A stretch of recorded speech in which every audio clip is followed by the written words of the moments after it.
Explica um pouquinho pra gente da Trindade. Ai, meu Deus. Deus, o Filho e o Pai, o Filho e o Espírito Santo. Porque isso, como eu tô te falando, tem muita gente que só vai na igreja e não se apega a essas coisas, não tem esses conhecimentos, entendeu? Porque o que eu tô te perguntando aqui, você pode perguntar isso aqui sem falar, sem polêmica nenhuma, mas você pode perguntar para 50% de qualquer igreja, não vão saber te responder essas perguntas. Por qual você falou, falta de conhecimento, de estudo. Dedicação. É complexo, mas eles são três, a gente, né? Vamos trabalhar com Deus Trino, a Trindade, não tem esse termo na Bíblia, mas a gente fala porque a gente entende o Deus Pai, o Deus Filho e o Deus Espírito Santo. É complexo, Marcos, de fazer essa distinção. Mas o ponto importante para a gente frisar é que não há uma hierarquia. Eles são Deus. São Deus, são único, mas trabalham de formas distintas. Né? A gente vê Deus Pai, Deus Filho e Deus Espírito Santo em tudo, de Gênesis a Apocalipse. Na criação do mundo a gente vê os três. Porque existe um respeito do filho pro pai, né? Muito grande. É porque ele se fez carne e veio para cumprir essa missão, mas ele é Deus, ele tem autoridade. Todos devem ser adorados de igual modo, respeitados e temidos da mesma forma. Eles trabalham de forma distinta. Vamos na criação do mundo, né? O Deus, ele arquitetou tudo, projetou, Deus Pai. O Deus Filho deu a ordem, você vê ali, né? O verbo e tal. E o Espírito estava onde? Pairando sobre as águas. Você vê os três ali. No plano salvífico, na crucificação, você vê os três ali, né? Você vê essa submissão, né, de Jesus, falando que era uma vontade do Pai, pedindo a ele, se for, né, afasta-se de mim, mas que seja feita a tua vontade. Ali duvidou ali? Ah, não. Ali, o que ele pensou? Ele falou, cara... Ah, não duvidou, não. Ele porque ele estava também como um homem, ele também sentia as dores. Ele era 100% homem, 100% Deus. Sim, ele sabia o que estava por vir, ele sabia o que ele ia passar, ele sabia como que era feito todo o ritual de crucificação, como era doloroso. Ele chorou, né? A gente tem o versículo, Jesus chorou. E, então, é o versículo ali... menor da Bíblia, né? Acho que é isso. Amém, amém. Amém é o versículo, sabia? Então, estava ali o Pai, o Filho, o Espírito Santo. A gente vê tudo. No final, em Apocalipse, a gente vê todos, entendeu? Então, eles são... a gente costuma fazer uma ilustração. Essa ilustração é muito famosa na internet. É como se fosse um ovo. O que é o ovo? A casca, a gema e a clara.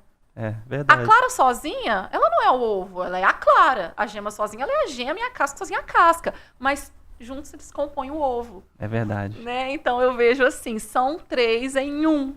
São um que trabalha de forma diferente. Eu sou tão fascinado assim na época que Jesus esteve aqui, que eu falo, cara, os discípulos, eles tiveram o melhor pregador, o melhor pastor, o melhor professor, tudo de melhor eles tiveram ali. E mesmo assim, cada um seguiu um caminho. Pedro negou, Judas teve seu fim. Que eu acho também que a Bíblia não é clara do fim de Judas, porque no Coríntios diz que ele se enforcou e caiu do penhasco.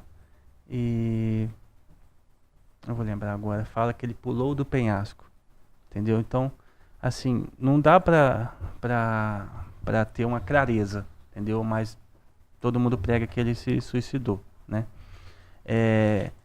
Eles tendo o melhor tudo, o melhor pastor, o melhor pregador, você acha que ali, como cada um teve o seu erro, você acha que foi ali, do ser humano mesmo? Cada um ali, desde aquela época, tinha uma personalidade diferente. Jesus sabia que ia acontecer, mesmo depois da sua partida? Sim, o livre-arbítrio, né? Nós temos ele. Mas aproveitando que você tocou nisso, eu acho que a gente pode trazer uma aplicação prática para quem está nos assistindo. Eu gosto muito de fazer esse paralelo de Judas com Paulo. Você vai entender. Judas, ele teve o privilégio de conhecer Jesus, como você bem disse agora. Judas, ele conheceu Jesus, ele andou com Jesus. Ele começou muito bem, né? Mas ele terminou muito mal. porque a gente conhece a história dele. Mas Paulo não. Paulo, em contrapartida, ele começou muito mal. Era Saulo, né? Era Saulo. Perseguia os cristãos, matava os cristãos. Foi ele que matou Estevão, né? Ele que começou a apedrejar Estevão. Eu queria que as pessoas que estão nos assistindo entendessem isso e aplicassem isso e ficassem com essa reflexão. Eu não sei nem ter quanto tempo a gente tem aqui, mas eu gostaria de deixar essa reflexão. A forma que Judas começou e a forma que Judas terminou, mas tendo em vista que Judas conheceu Jesus e andou com Jesus. Mas Paulo, ele não teve esse privilégio. Ele não conheceu Jesus e ele não andou com Jesus. Mas ele viveu Jesus.